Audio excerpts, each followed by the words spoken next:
Hi YouTube. I just wanted to make a part 2 to my previously made video, which was, is walking away from a toxic relationship Christ-like? And I've had some added insight into some perspectives that may counter some of the ideas that I may have mentioned. One counter was that God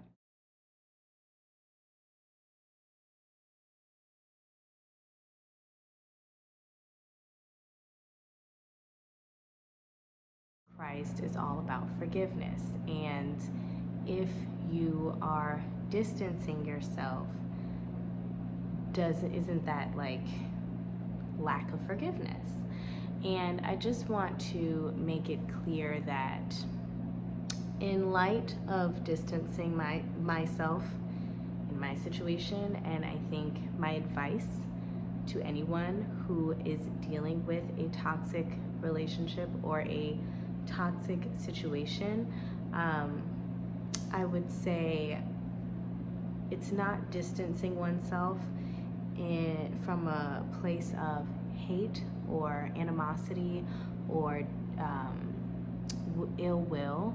It's more so distancing oneself for self-healing, also coming from a place of self-love, not entirely selfishness, but just loving oneself enough to know where the line needs to be drawn or where the boundary needs to be drawn as far as putting yourself in positions of unpredictability, like not knowing what this person could bring out of you in any moment, and it could be both good and bad. And when the bad and the negativity begin to outweigh the good, not even just what they bring out of you, but also what they give to you, I think the best thing to do is to distance yourself, both for healing purposes and for the purpose of self-love.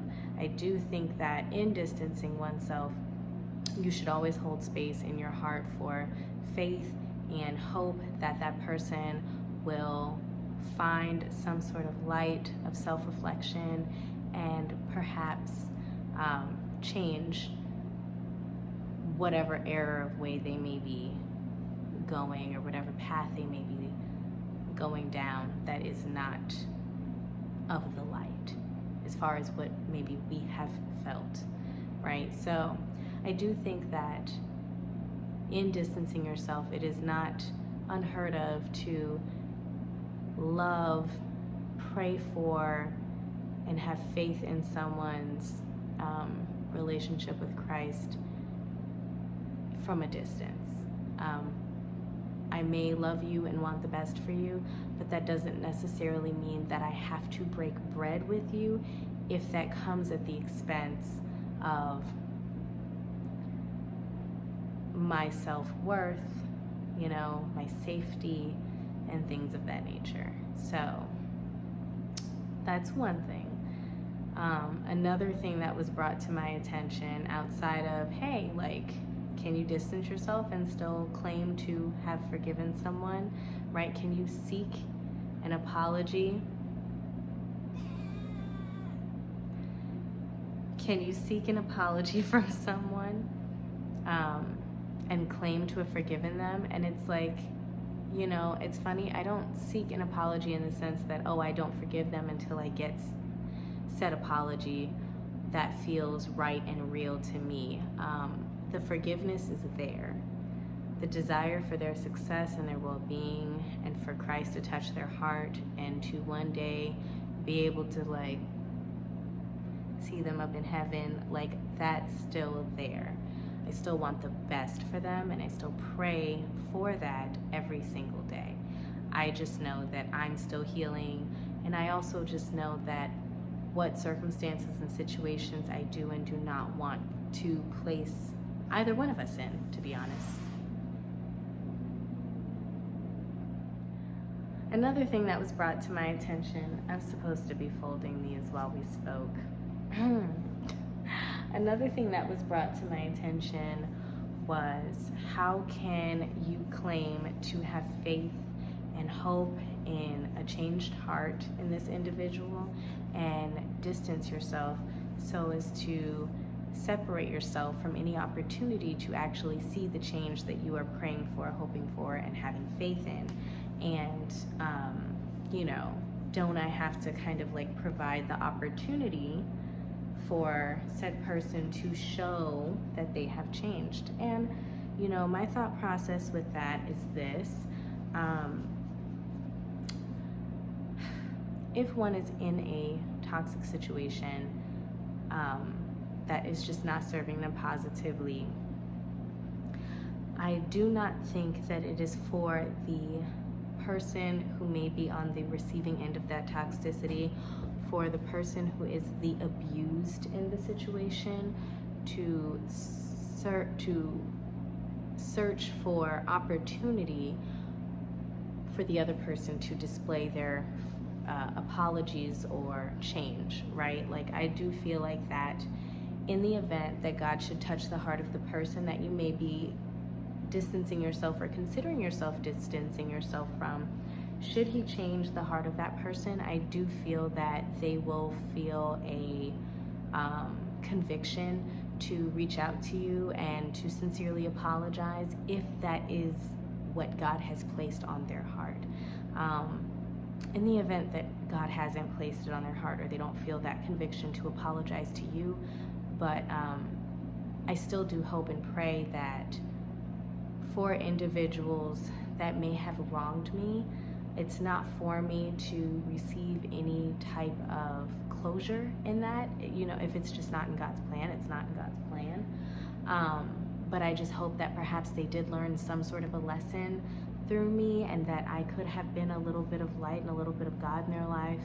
Christ-like, not my being God, but like Christ-like behavior, and that I gave them a little bit more love, and they had just that much joy, peace, and or happiness through me, through our relationship and through our bond. And even if they don't come to realize that they may have wronged me, hopefully they've learned to not wrong others behind the lesson that they learned through me. And if that's what comes of it, then I'm perfectly fine with that. And I'm at peace with that. And I think it's important to be at peace with that. But I don't think that it is for the abused or the receiver of the abuse to forego the opportunity for the other to show change or to display change, because then you just end up in a situation where you are consistently putting yourself in harm's way, just in search and in light of this possibility of change, when they've shown you who they are enough times for you to realize that distance is necessary at this point. So yeah, I think just, hey, take some time, wait. And if it's an apology that you desire from this person, if it's some sort of acknowledgement that you desire from this person, whether you receive that or not, just keeping the thought of God's grace in the forefront of your mind, understanding that at the end of the day, we want everyone to be saved, and praying that they have that grace, that salvation, whether it be through the conviction of mending their relationship with you, or through observing the reactions that they may have received through you all's relationship. It further expands and helps the relationships that they build with others outside of you. That's perfectly fine if you yourself are just a lesson in the loss of the relationship. I think that's fine. But I do think that healing is necessary, and I think that healing can only take place when you distance yourself from the abuse. And I do not think that that means that you wish ill, or you are doing the distance with ill intent at heart, with the desire to hurt that person. That's not the intent. The intent behind the distance is for healing for self, and also healing, hope, and faith for that other person to come to a place where you all can eventually and hopefully mend the relationship.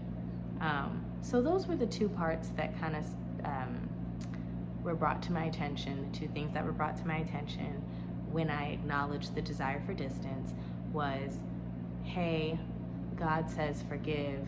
It seems as though you haven't forgiven. I wanted that to be very clear that distance does not equate to a lack of forgiveness. In addition to the fact that through that distance you continue, and in that distance you continue to pray and have faith in the overall good of the person that you've chosen to distance yourself from. Because those are key components, so that's really important. But yes, so this was my part 2. Hope that was helpful. Thank you for listening and watching, and we will be in touch.